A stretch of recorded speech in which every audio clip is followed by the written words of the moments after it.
Colorado, United States of America. The deep forests of the San Juan Mountains.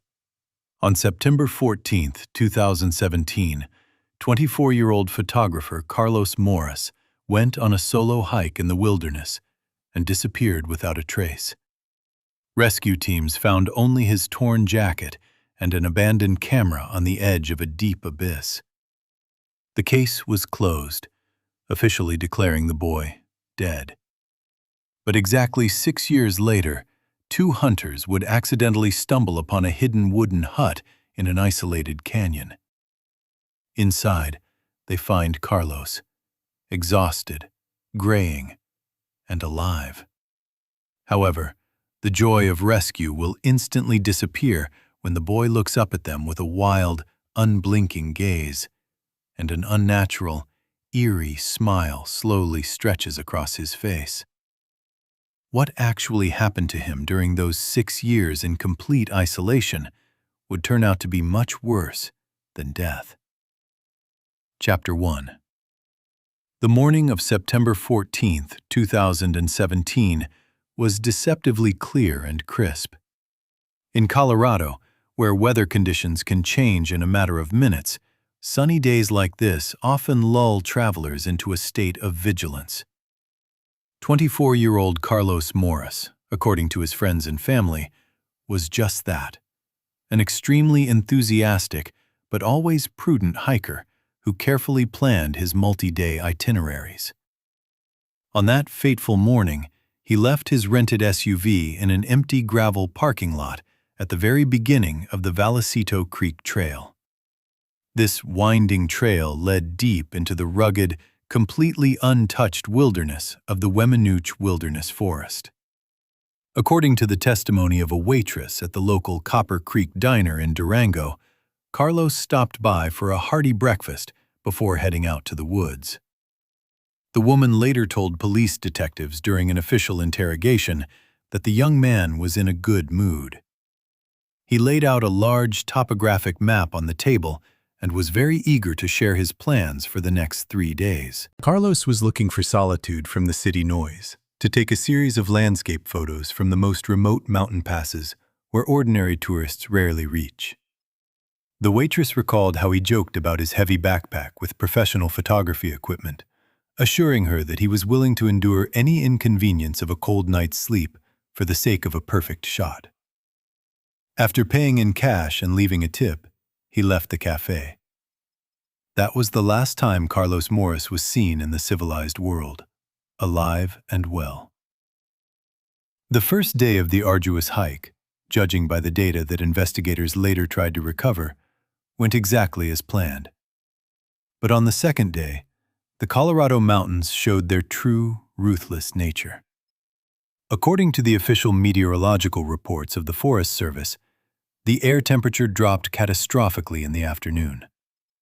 A dense veil of icy fog instantly hung over the mountain ranges, which quickly turned into intense snowfall. Visibility dropped to an arm's length. Experts in wilderness survival note that in such conditions, even tourists with many years of experience can easily lose their bearings. Apparently, Carlos had strayed from the main marked trail. His personal satellite tracker, which was supposed to send coordinates steadily, suddenly stopped sending any signals. The last weak pulse was detected by rescuers' radar near one of the most difficult ridge lines in the canyon. And then, the device went silent forever. When 3 days passed and Carlos still hadn't contacted his family or returned to the vehicle, his family raised the alarm. The county sheriff's office immediately launched a large-scale search and rescue operation. Dozens of volunteers, dog handlers, and police helicopters with thermal imagers began to methodically comb the vast expanse of rugged forest. The search was critically hampered by constant rainfall and abnormally low temperatures. It was only on the 5th day of the grueling search that the rescuers came across the first real clue. Near a steep mountain stream, very far from Carlos's planned route, one of the volunteers found his torn storm jacket. A few hundred meters further on the edge of a dangerous rocky cliff, he found his abandoned camera. The lens was broken, and the memory card was hopelessly damaged. Everything at the site indicated that the boy could have panicked, run away from a wild animal, or slipped and fallen down the steep slope. However, the body was never found. The search teams descended to the bottom of the deep gorge with belays, but there were no traces of blood or a torn backpack. The sniffer dogs lost the trail near the cliff, as if Carlos had simply vanished into the icy fog. After 2.5 weeks of fighting the elements, when new snowstorms made staying in the mountains deadly, the management made the most difficult decision. The search was officially called off. Carlos Morris was legally recognized as missing, and the case was transferred to the archive of unsolved incidents. The family returned home with a broken heart, bitterly mourning their son. But experienced police detectives, while reviewing the case file, could not get rid of one disturbing feeling. The nature of the damage to the jacket and the way the broken camera was lying ostentatiously near the cliff seemed too unnatural to them, as if someone invisible had deliberately laid these items out, skillfully creating the perfect illusion of a tragic accident. Chapter 2. October 2023 was surprisingly cold, windy, and gloomy in the highlands of Colorado. The wapiti hunting season was in full swing, and 2 locals with extensive experience in wilderness survival decided to try their luck far beyond the officially designated recreational areas, according to their detailed testimony, which was later recorded in police reports. That morning, they descended into an extremely deep canyon, almost completely hidden from sunlight. This isolated canyon was located near the raging Animas River, in an area famous for its treacherous terrain, where even the most experienced foresters usually did not venture. As the men made their way through dense thickets of century-old spruce trees and massive, wet, rocky outcrops, they suddenly noticed an unnatural anomaly. What looked like an ordinary hill, densely overgrown with moss, turned out to be a skillfully disguised structure on closer inspection. It was a small hut built of massive, unhewn logs. Its roof and walls were so carefully covered with a thick layer of damp earth, fallen pine needles, and live moss that the building literally merged with the forest. One of the hunters later emphasized during interrogation that they immediately checked their satellite maps and navigators, but none of the devices showed any sign of a roadblock or temporary shelter within a radius of many miles. Feeling an inexplicable anxiety that made them grip their weapons tighter, the men approached the mysterious cabin with the utmost caution. The heavy wooden door, made of thick boards, was slightly ajar. According to witnesses, a pungent, specific smell of deep dampness, old, dried meat, and a human body that had been eating into the wood for years was coming from the dark opening. Holding their rifles at the ready, the hunters slowly crossed the threshold. Inside, there was a heavy semi-darkness, with only a dim light coming through a single tiny window near the ceiling. In the very center of this cramped room, at a roughly knocked wooden table, a man sat motionless. He was an extremely emaciated man, almost transparent from chronic malnutrition. His hair had turned into long, dirty tangles that fell heavily over his sunken shoulders, and his face was completely hidden by an unkempt beard. It was Carlos, although no one would have been able to recognize the former tourist in this living shadow. One of the hunters, trying not to make any sudden movements, quietly and calmly asked him if he was okay and if he needed urgent medical attention. What happened next, one of the men would later describe to a police detective as the most terrifying episode in his life. The stranger at the table did not rush to them with desperate cries for help. Instead, he raised his head incredibly slowly, as if every movement caused him unbearable physical pain.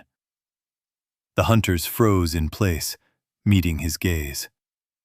The exhausted man's eyes were absolutely wild, empty and unblinking, with huge, eerily dilated pupils that had fully adapted to life in the dark. They looked as if through them. And then a wide, completely unnatural and truly gloomy smile began to spread very slowly on his pale face. It did not express any joy. It was a grimace of pure, broken madness that made seasoned men involuntarily step back to the escape door. Still smiling eerily, the man opened his cracked lips. His voice sounded hoarse and cracked, as if he had not spoken for ages. According to official eyewitness accounts, he uttered only one phrase. "He said you would come, but you are too late. The world is already rotten." These words, spoken in a completely flat, emotionless tone, paralyzed the hunters. Seized with animal horror at this surreal picture, they quickly backed away from the exit, keeping their guns pointed at the mad stranger. Once outside, one of them took out a satellite phone with trembling hands and immediately dialed the police emergency number. While the dispatcher on the line demanded that the coordinates in the gorge be repeated clearly, the second hunter looked down at the ground at the very threshold of the cabin and suddenly realized that the deep, fresh, heavy boot prints around the house did not belong to this exhausted prisoner. Chapter 3. Dear viewers, before we continue to dive into the details of this gruesome case, I would like to ask you to support our channel. Please like this video, leave a comment, and be sure to click the subscribe button. Your engagement is a key signal to YouTube's algorithms that helps to advance our investigation so that this incredible story can be seen by as many people as possible. Your daily support allows us to create new documentary videos and uncover the most intricate mysteries. Now let's get back to the story. Carlos was immediately transported by ambulance to the intensive care unit of Mercy Regional Medical Center in Durango. The news of the incredible return of the young tourist, who had been officially considered dead for 6 years, instantly spread across all local news outlets and caused a real shock in the community. The boy's parents, having learned about the miraculous discovery of their only son, bought tickets for the first available flight and arrived at the hospital the very next morning. However, what was supposed to be the happiest moment in their broken lives turned into a real psychological nightmare for the whole family. According to the detailed testimony of the doctor on duty, which was later officially attached to the criminal case file, Carlos did not recognize his family at all. When his weeping mother tried to hug her son with trembling hands, he abruptly recoiled as if from a strong blow, hiding in the farthest corner of the hospital bed. He panicked at the slightest physical touch and constantly tried to cover his head with his hands in a protective position. But the most frightening thing for the medical staff was something else entirely. Every time someone in an official uniform entered the ward, whether it was a police officer or even an ordinary clinic security guard, the same eerie, unnaturally wide smile appeared again and again on Carlos's emaciated, overgrown face. It looked like an automatic, completely uncontrolled reaction of a deeply broken human psyche. Given the mysterious circumstances of the disappearance and the extremely long period of detention in captivity, the Federal Bureau of Investigation immediately joined the investigation. The case was assigned to an experienced special agent, Sarah Jenkins, who was a leading expert in investigating serious crimes against the person. However, the first attempts to interrogate the victim quickly reached a dead end. The interrogation reports show that Carlos categorically did not identify himself as a victim of a brutal kidnapping. In his confused, barely audible answers, he kept mentioning some unknown man whom he referred to with extreme respect and at the same time with animal fear as the caretaker. Agent Jenkins urgently brought in a team of forensic psychiatrists, whose preliminary findings horrified even seasoned investigators. It turned out that during years of physical isolation in the absolute darkness of the basement, Carlos had been subjected to systematic, professional psychological breakdown. Using severe sleep deprivation, chronic hunger, and probably powerful medications, the unknown torturer made him believe in a completely new, terrifying reality.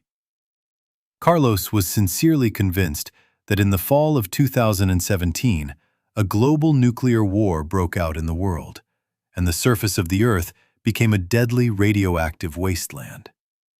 The caretaker skillfully convinced his captive that isolation in an underground hut was not a cruel captivity, but an act of supreme mercy and the only chance for salvation.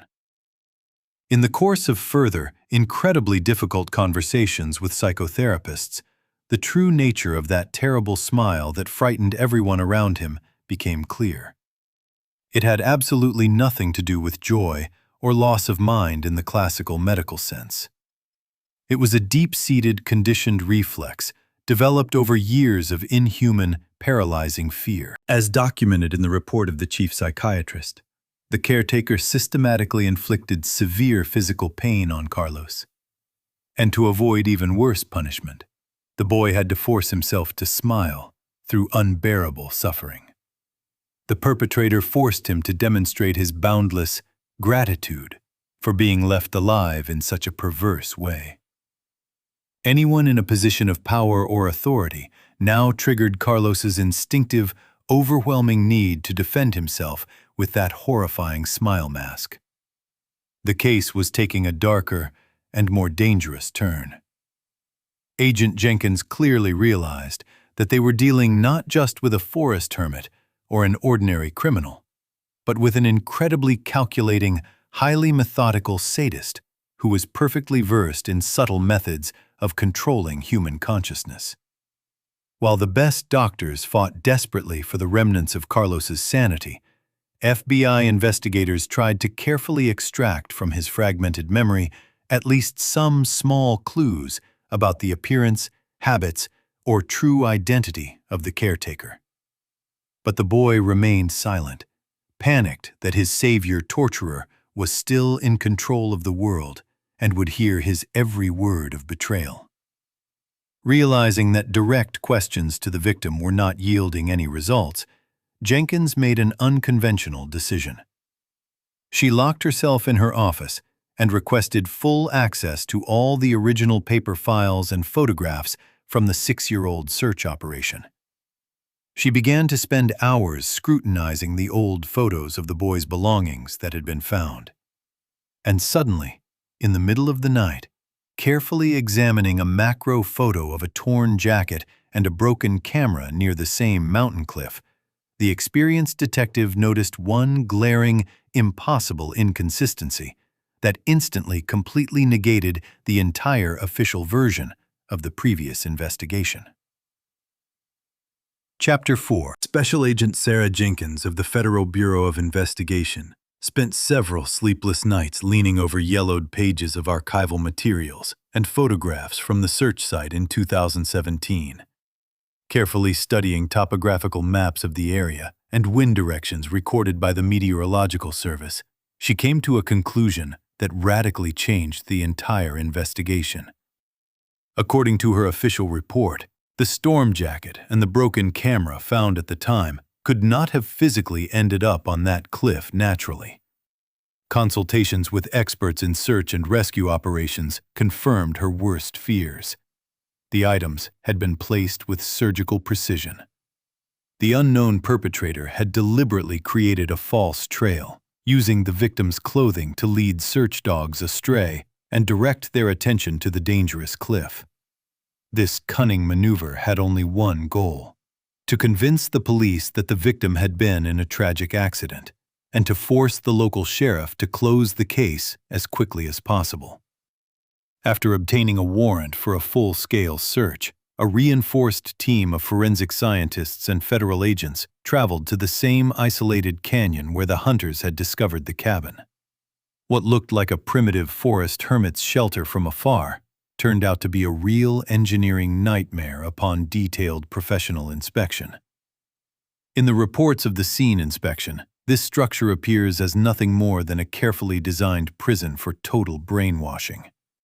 The walls were covered with a thick layer of soundproofing material that completely absorbed any screams. Instead of conventional locks, the heavy doors were fitted with sophisticated bolts that could only be opened from the outside.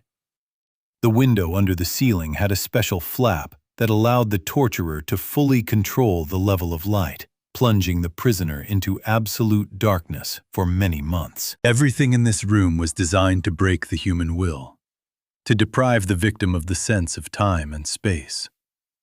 While carefully tapping the wooden floor, one of the forensic technicians noticed a dull sound under the massive oak boards next to the makeshift stove.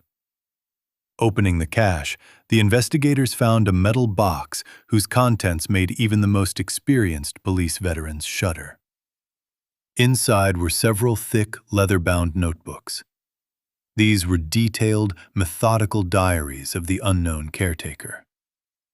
Written in a neat, almost calligraphic handwriting, the pages contained step-by-step instructions and reports on the psychological destruction of the prisoner. The perpetrator meticulously recorded every stage of the mental breakdown, from the first days of panic and despair to the moment when the guy believed in a fictional nuclear war. The records resembled a creepy treatise by a mad experimenter who explored the limits of human endurance and methods of artificially forming a rigid psychological dependence on his executioner. However, the most terrifying discovery was waiting for the detectives at the very bottom of the metal box. Under the notebooks were neatly folded plastic bags containing plastic driver's licenses. In addition to Carlos's documents, there were licenses for 3 other people. Agent Jenkins immediately ordered the names to be checked against the federal missing persons database. The answer from the analytical system sounded like a death sentence.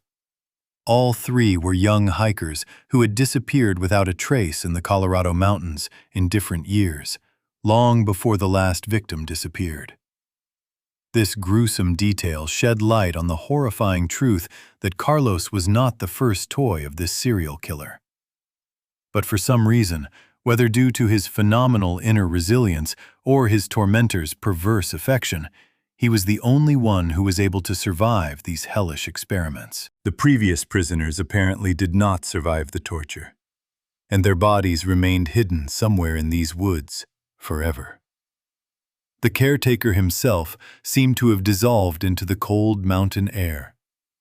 Forensic scientists collected hundreds of biological samples, but the perpetrator acted so professionally and carefully that he did not leave behind a single identifiable fingerprint or DNA sample that belonged to anyone other than his victims.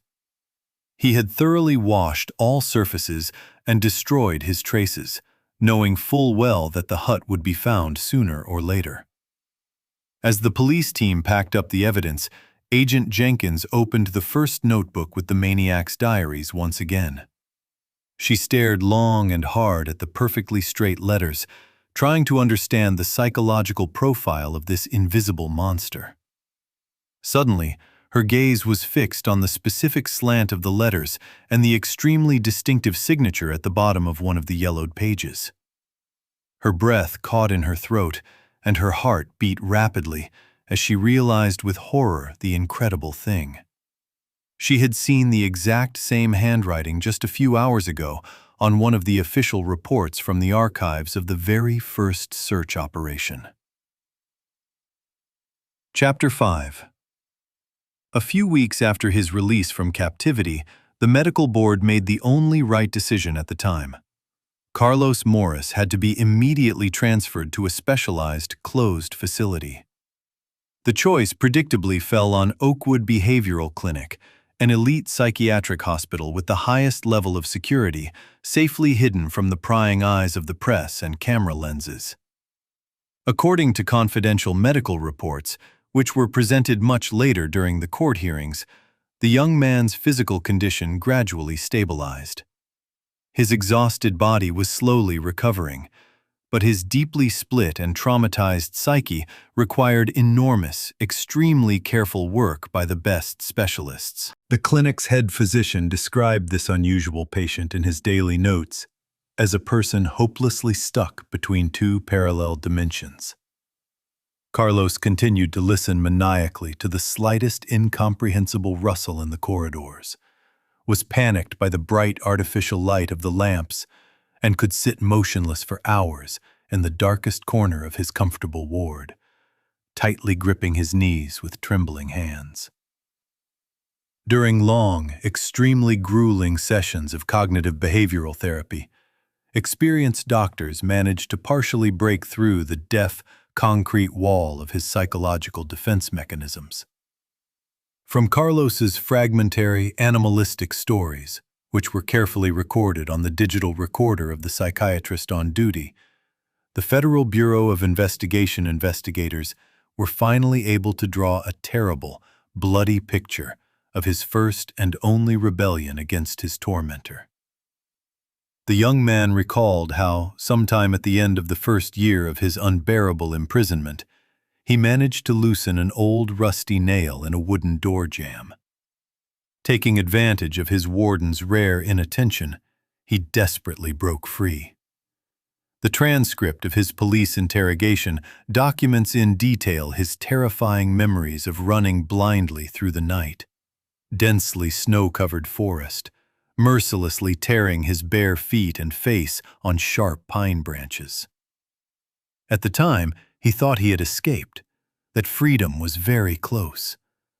But, as it turned out later, the caretaker did not even try to catch up with him in the dark.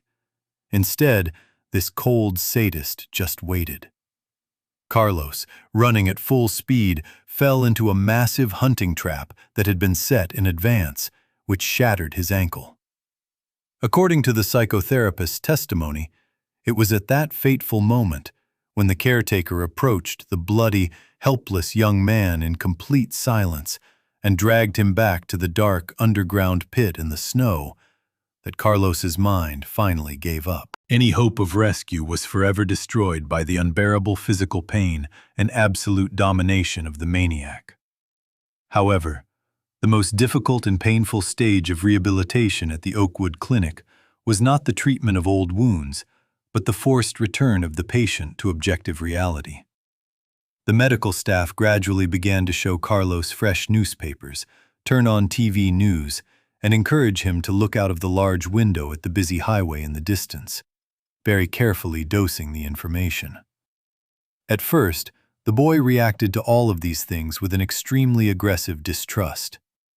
He was sincerely convinced that everything around him was an extremely complex theatrical production, another perverse psychological test by his almighty supervisor.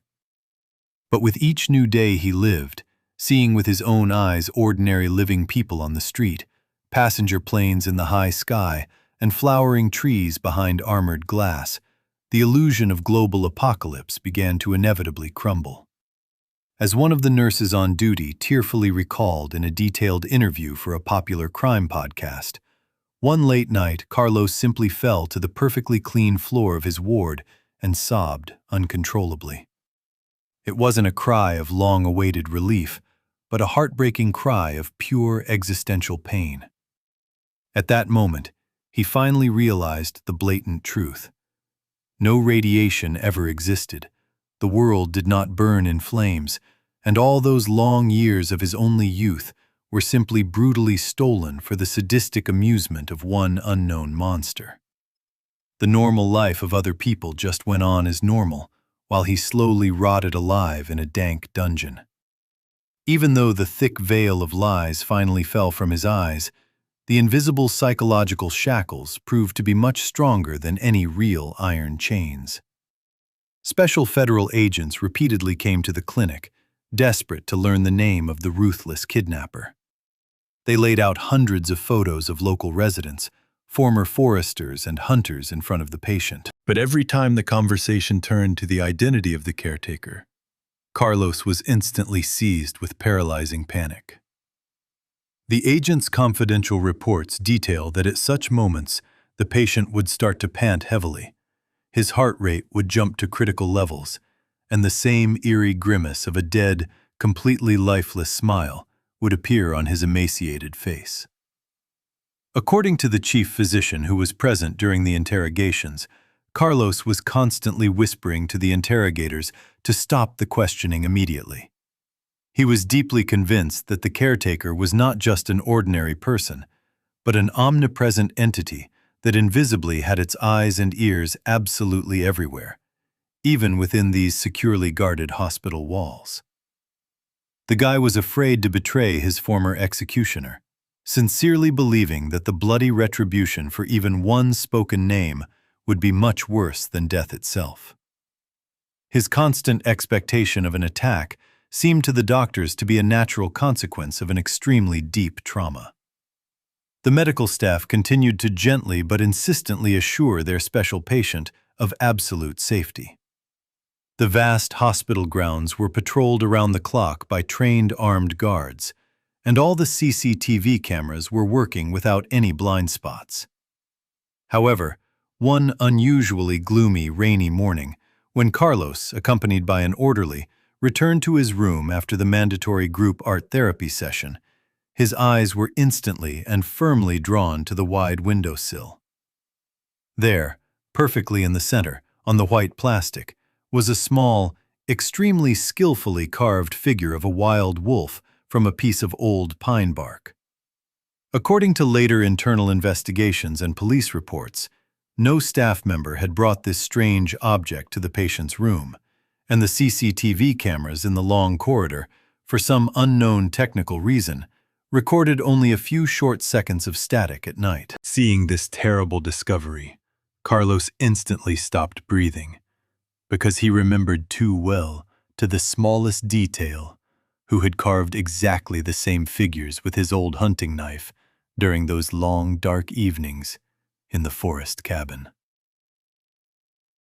Chapter 6. Special Agent Sarah Jenkins of the Federal Bureau of Investigation, holding in her hands the archived report of the search and rescue team for the year 2017, felt a cold jet run down her back. The perfectly even, almost calligraphic handwriting that filled this old official document matched the entries in the eerie diary of the caretaker to the smallest detail. Realizing the true scale of the problem, Jenkins immediately called an emergency meeting of the task force. According to the declassified investigation materials, she ordered analysts to pull up absolutely all the lists of people who had participated in the large-scale search for Carlos Morris.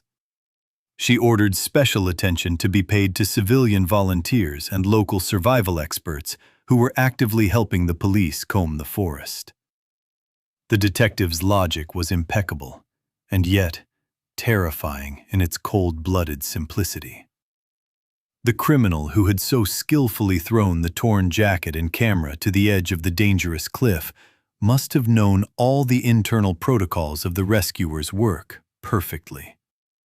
He understood exactly how dog handlers work, how human scent spreads in the frosty mountain air, and what routes search dogs would take. The computer data analysis program, after carefully comparing the lists of participants in the search operations not only for Carlos, but also for the 3 other missing tourists whose documents were found in the underground cache, produced only one name in common. It was a former forester named Eli Baker.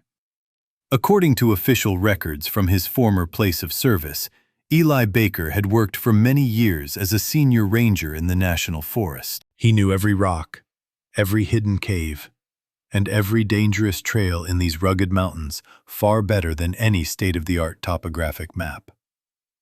During interrogations, his former colleagues described him as an extremely reserved, silent, but brilliant professional, who was always the first to respond to calls for help when inexperienced travelers got lost in the forest. Now it has become absolutely clear to the investigators. He never helped search for missing people. He coldly used his status as a rescuer and his unshakable authority as a forester to skillfully direct police units in the opposite direction of his secret canyon, while enjoying absolute power over the situation and watching the family's despair from the front row.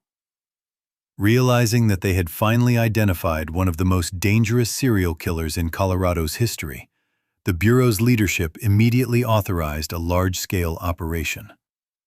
An elite special forces team, armed to the highest tactical response standards, was formed to quickly apprehend the suspect.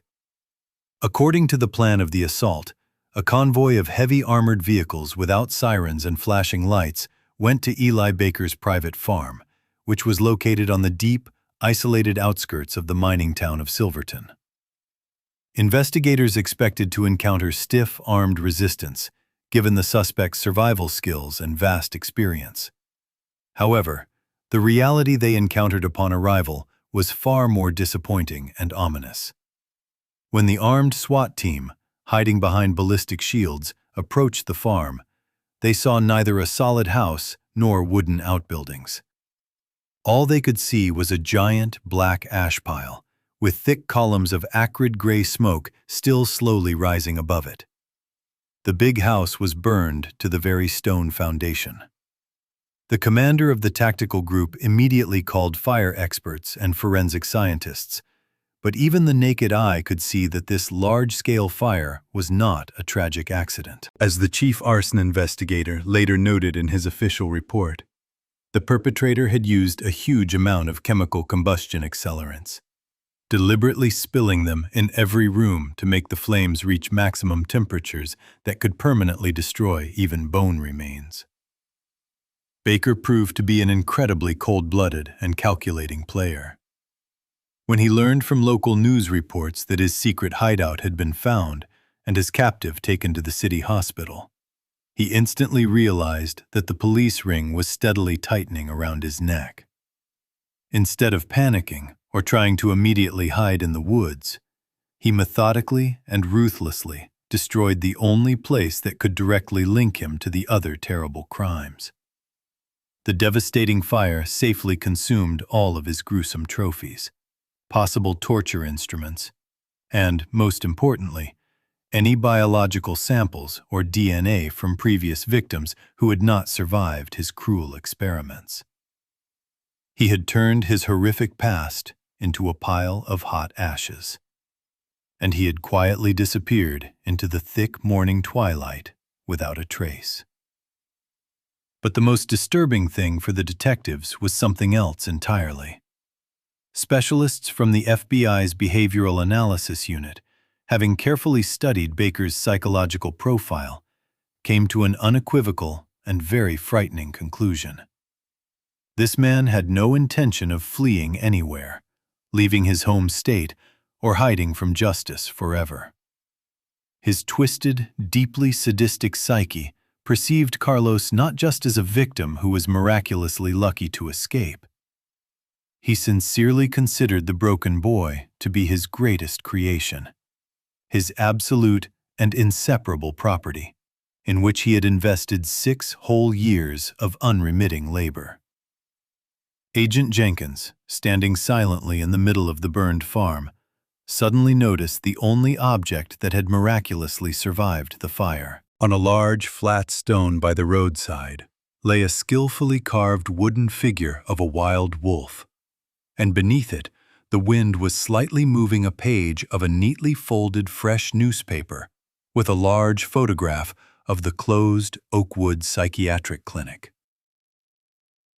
Chapter 7. On the night of November 17th, one of the strongest and most destructive thunderstorms in the last decade hit La Plata County. According to official records of the Colorado State Weather Service, on that fateful night, visibility on winding mountain roads dropped to almost zero due to a solid wall of torrential rain and gale-force winds that uprooted centuries-old trees. It was this kind of extreme weather that forced ordinary people to seek the safest shelter in their homes, and it was the perfect cover for a former forest ranger. Eli Baker, a man who had survived for many years in the harshest and most unpredictable conditions of the American wilderness, approached the territory of the elite Oakwood Psychiatric Clinic completely unnoticed. As a special internal investigation commission would later establish in detail, the facility's expensive security system was designed solely to prevent unstable patients from escaping from within, not to protect against a professional, carefully planned invasion from the outside. Using his unsurpassed tactical skills in disguise and completely silent movement in the wooded area, the attacker easily overcame the high external perimeter. The declassified criminal case file explicitly states that Baker knew the location of all the building's most important communication nodes. At exactly 2 hours and 14 minutes after midnight, he professionally cut the thick trunk fiber optic cables, completely and irrevocably cutting off the closed clinic from the outside world and any lines of communication with law enforcement agencies.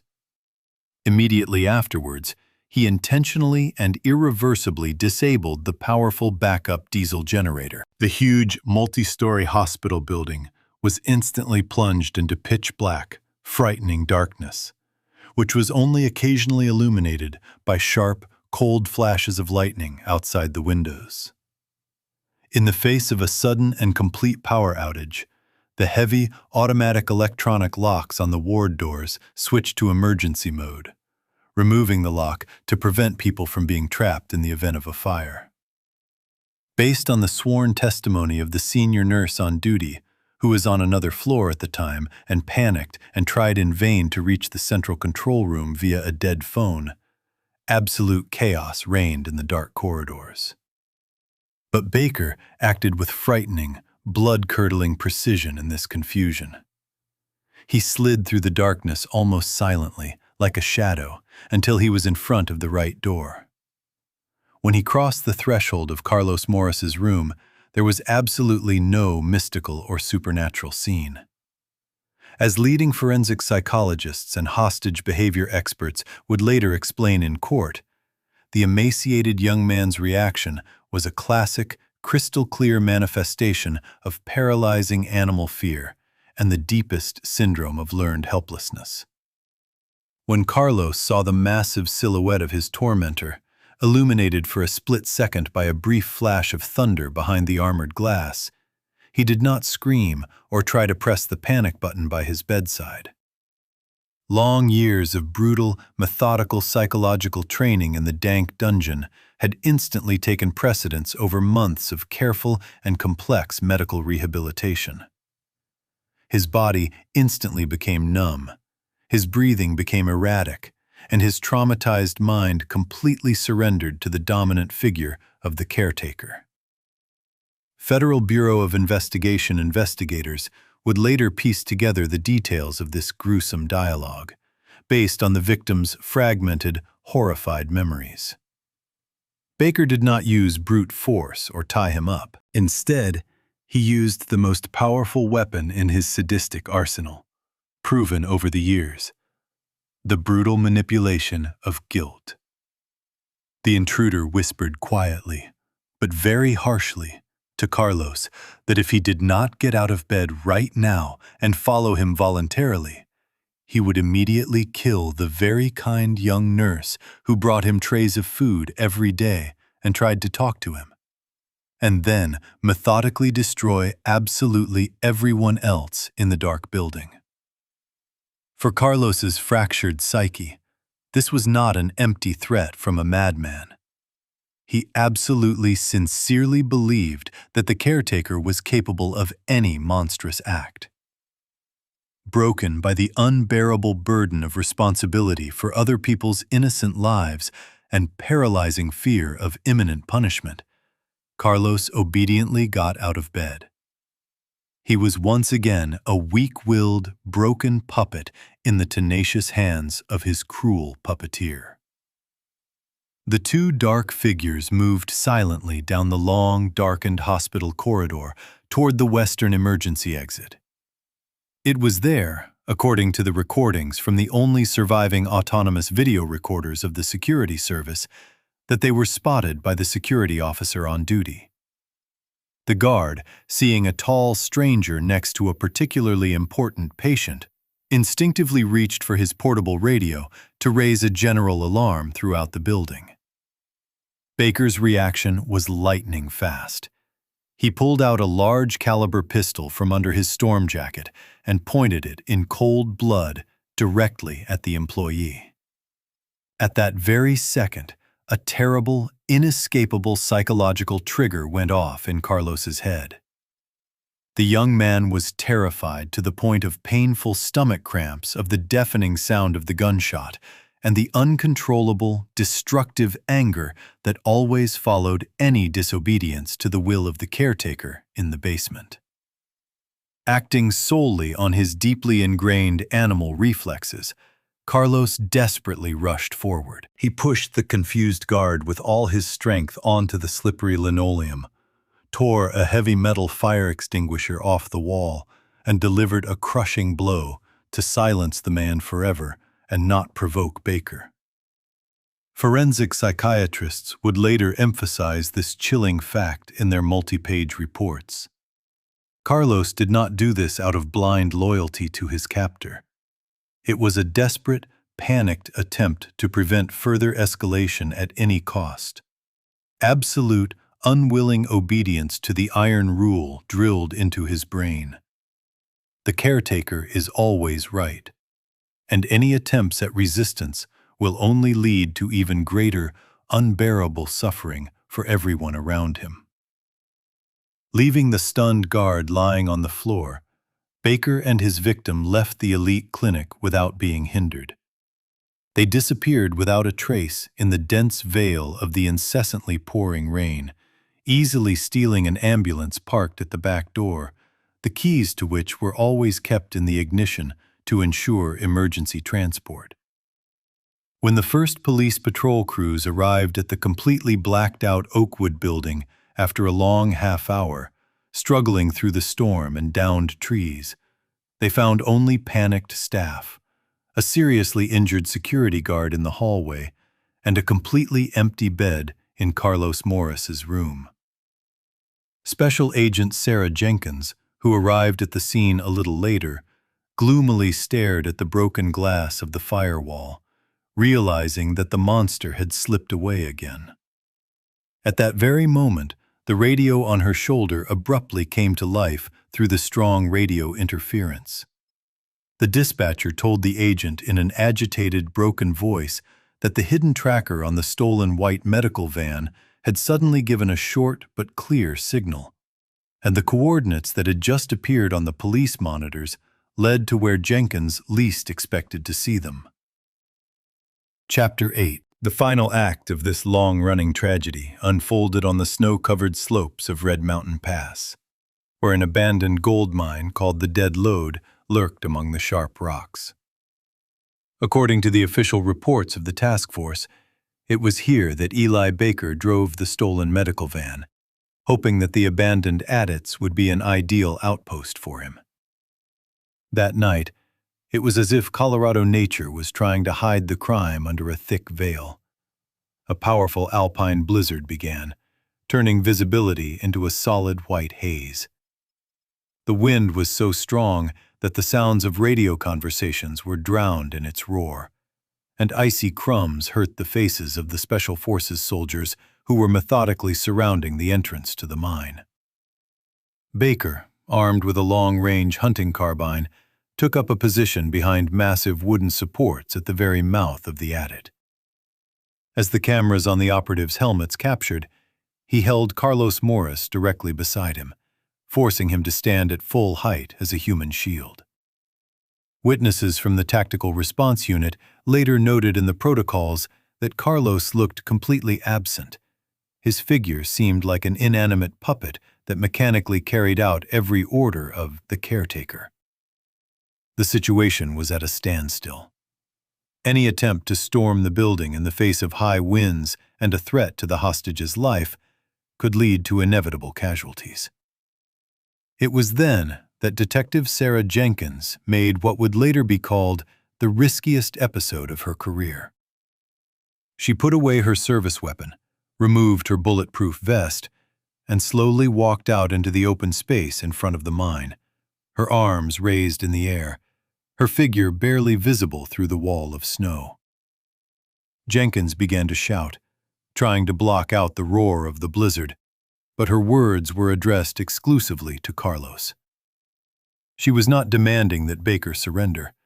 She was addressing a man who was buried under layers of psychological abuse. Sarah mentioned the names of his parents, Robert and Maria, recalled their old house on the outskirts of Durango, and the details of his life until September 2017. The detective methodically, step by step, destroyed Baker's artificially created reality, reminding Carlos that the world did not burn down in flames, and his loved ones had been waiting for his return for all these 6 years. According to the audio recordings recovered from the field microphones, Baker, feeling his grip on the property slipping away, fell into a state of uncontrollable rage. He began to scream furiously at the boy, demanding that he show his gratitude. In a fit of sadistic rage, Baker put a carbine to Carlos's back and ordered him to immediately shoot the woman standing in front of them. At this point, Carlos slowly looked up. In the footage from the surveillance video, his hands were shaking violently with internal conflict, and the same wide, unnatural smile began to spread across his face again. But behavioral analysts would later explain that this was no longer a sign of submission or broken will. It was the terrible grin of a completely broken psyche. A man whose mind could no longer withstand the pressure of two opposing worlds. At the climactic second when Baker swung to hit the boy, Carlos turned around.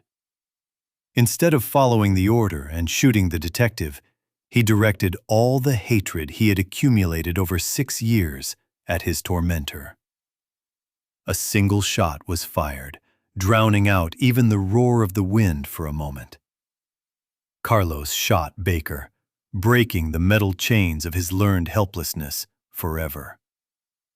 The security team instantly rushed forward, knocking Baker to the ground and disarming Carlos, who, after the shot, simply knelt down in the cold snow, staring into the void in front of him. The epilogue of this gruesome case put an end to it in the legal sense, but not in the human sense. Eli Baker survived his injury, although he remained wheelchair-bound forever. His trial lasted more than 8 months and became a real test for the entire state's legal system.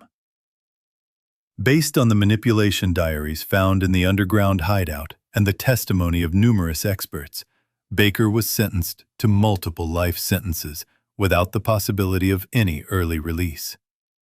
He was transferred to a maximum security prison where he spent his days in complete isolation from society. Carlos Morris formally returned home to his family, but his return was only physical. His mind remained forever scarred by the years he spent in the darkness of the underground cabin. He refused any contact with the press and former friends, spending most of his time in complete silence. In the final shots of an amateur video taken by a neighbor across the street, Carlos can be seen sitting on the wooden porch of his home in the suburb of Durango. The spring sun shines brightly on his face, but he continues to stare at the same spot. When a random passerby waves a friendly hand, Carlos reacts instantly. For a split second, the same chilling, reflexive, grim smile appears on his face again, an eternal echo of the 6 years he spent in captivity. This mechanical gesture became his only way of communicating with the world, which he could not fully recognize as real, remaining an eternal prisoner of his own memories of the dark canyon.